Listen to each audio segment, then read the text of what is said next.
Hello dear students, welcome back. Myself Devendra Sahu.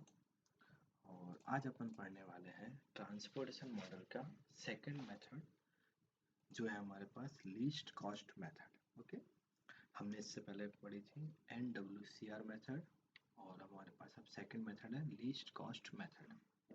Okay, least मतलब होता है सबसे कम, यानी कि इसमें हम ये देखेंगे कि जो हमारे जो कॉस्ट हमको दी गई है उसमें सबसे छोटी कॉस्ट कौन सी है, हम उसका सिलेक्शन करेंगे और अपन उसको एलोकेशन देंगे। ओके, अपन इसका एक क्वेश्चन करते हैं।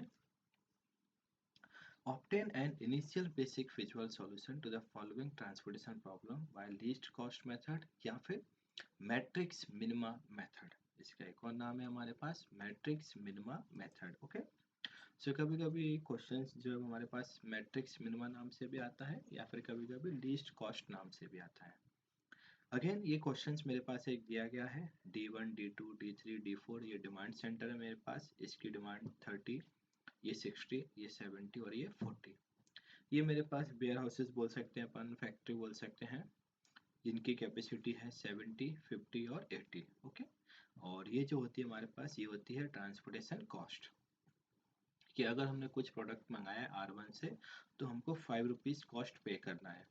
अगर मैंने R2 से मंगाया तो हमको 8 रुपये पे करना है। ओके, सबसे पहले स्टेप, जब भी हम ये वाले क्वेश्चंस करेंगे हम निकालते हैं टोटल सप्लाई। इन तीनों को अपन प्लस कर देंगे, ये होगा हमारे पास 70 प्लस 50 प्लस 80 इक्वल टू आ जाएगा 200। ओके, फिर निकालेंगे अपन total demand, 30 plus 60 plus 70 plus 40, ये आ जाएगा हमारे पास 200। दोनों कैसे हैं हमारे पास इक्वल हैं, मतलब प्रॉब्लम कैसे हो गई अपने पास, बैलेंस हो गई है, यानी हम इस क्वेश्चन को सॉल्व कर सकते हैं। ओके, चलो सॉल्व करते हैं अपन। अब अपन देखेंगे जो ये मेरे पास कॉस्ट दी गई है, ये जो है मेरे पास ये ट्रांसपोर्टेशन कॉस्ट है। देखो इसमें सबसे छोटी वैल्यू कौन सी है मेरे पास, सबसे छोटी कॉस्ट मेरे पास है 5। ओके, कहाँ पर है वो, R1 D1 में। सो हम इस सेल को एलोकेशन देंगे। ओके, देखो आप क्या एलोकेशन देंगे, इस सेल में यहाँ पे लिखा है 30 और यहाँ पे लिखा है 70, तो हम कितना एलोकेट करेंगे इसको, मिनिमम 30। अगेन जो भी मेरे पास मिनिमम वैल्यू लिखी होगी, यहाँ पे लिखा है 30, यहाँ पे लिखा है 70, तो इसको हम एलोकेट करेंगे 30। ओके, सो हमने D1 को 30 एलोकेट कर दिए। इसकी डिमांड पूरी होगी, मतलब यहाँ पे क्या हो जाएगा, 0 हो जाएगा, और यहाँ पे बचेंगे मेरे पास 40। अगेन जब भी अपन एलोकेशन देंगे तो यहाँ पे 0 आएगा या फिर यहाँ पर 0 आएगा। ओके, सो D1 की डिमांड फुलफिल हो गई, इसको अपने टेबल से अपन डिलीट कर देंगे। हम ये टेबल फिर से रिवाइज्ड बनाएंगे और इसमें से अपन D1 को डिलीट कर देंगे। ओके, देखो हमने D1 को यहाँ से डिलीट कर दिया। अगेन फिर से वही प्रोसेस से देखेंगे अपन। देखो ये जो कॉस्ट मेरे पास दी गई है, इन सब में सबसे छोटी वाली कॉस्ट कौन सी है मेरे पास, अब 6। कहाँ पर है वो, R2 D2 में, यानी मैं इस सेल में अपन एलोकेशन देंगे। ओके, अब यहाँ पे लिखा है 60 और यहाँ पे लिखा है मेरे पास 50, तो हम कितना एलोकेट करेंगे इसको, 50। हमने 50 एलोकेट कर दिए, यहाँ बचेंगे मेरे पास 10 और ये हो जाएगा 0, मतलब R2 की कैपेसिटी खत्म। R2 क्या हो गया, 0, इसको अपन हम टेबल से डिलीट कर देंगे। सो हमने R2 को टेबल से डिलीट कर दिया, ये आ गया हमारे पास। ओके, अगेन फिर से वही प्रोसेस, इन सब में देखो मेरे पास सबसे छोटी कॉस्ट क्या है, 7। कहाँ पर है वो, R1 D2 में, हम लिखेंगे R1 D2 में। ओके, तो अपन इस सेल में एलोकेशन देंगे। अब यहाँ पे लिखा है 10 और यहाँ पे लिखा है 40, तो हम कितना एलोकेट करेंगे इसको, 10। हमने यहाँ पे ये 10 एलोकेट कर दिए, ये हो जाएगा 0 और यहाँ बचेंगे 30। ओके, कौन 0 हो गया, D2। D2 को अपन टेबल से अपन डिलीट कर देंगे, ये हमने डिलीट कर दिया D2 को, ये बचा मेरे पास। अगेन फिर से वही प्रोसेस, देखो इन सब में मेरे पास छोटी कॉस्ट 9। कहाँ पर है वो, R3 D3, मतलब मुझे इस सेल में एलोकेशन देना है। सो यहाँ पे लिखा है 70 और यहाँ पे लिखा है 80, तो हम कितना एलोकेट करेंगे इसको, 70। हमने ये 70 एलोकेट कर दिए, ये हो जाएगा 0 और यहाँ बचेंगे 10। ओके, कौन 0 हो गया, D3, यानी अपनी न्यू टेबल से अपन D3 को डिलीट कर देंगे, ये डिलीट कर दिया हमने D3 को, ये बचा।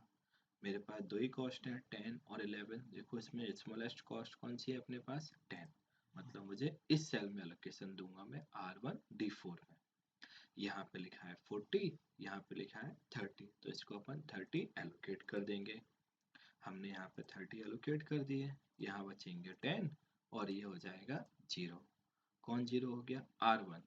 R1 को अपने टेबल से अपन डिलीट कर देंगे, ये डिलीट कर दिया अपन ने R1 से। लास्ट यहाँ पर भी 10, यहाँ पर भी 10 एलोकेट कर देंगे इसको अपन 10, ये हो जाएगा 0 और ये हो जाएगा 0।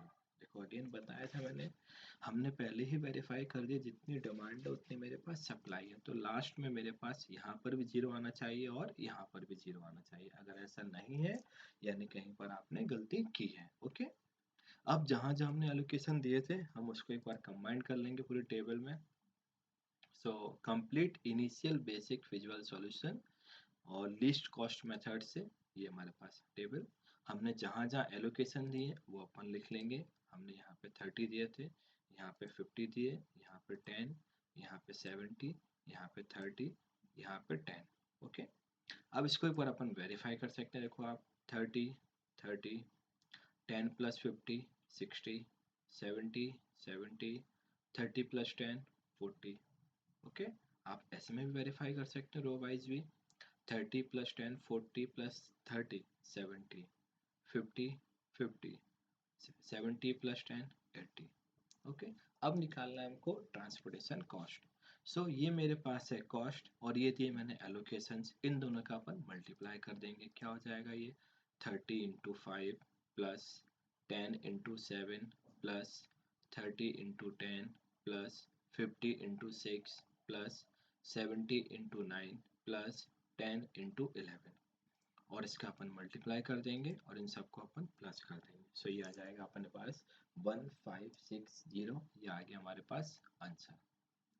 तो इस तरीके से हमारे पास लीस्ट कॉस्ट मेथड में हम देखते हैं कि मेरे पास जो भी कॉस्ट दी गई है उन सब में सबसे छोटी वाली कॉस्ट जो भी होगी उसको अपन सेलेक्ट करते हैं और उसको अपन एलोकेशन देते हैं। ओके।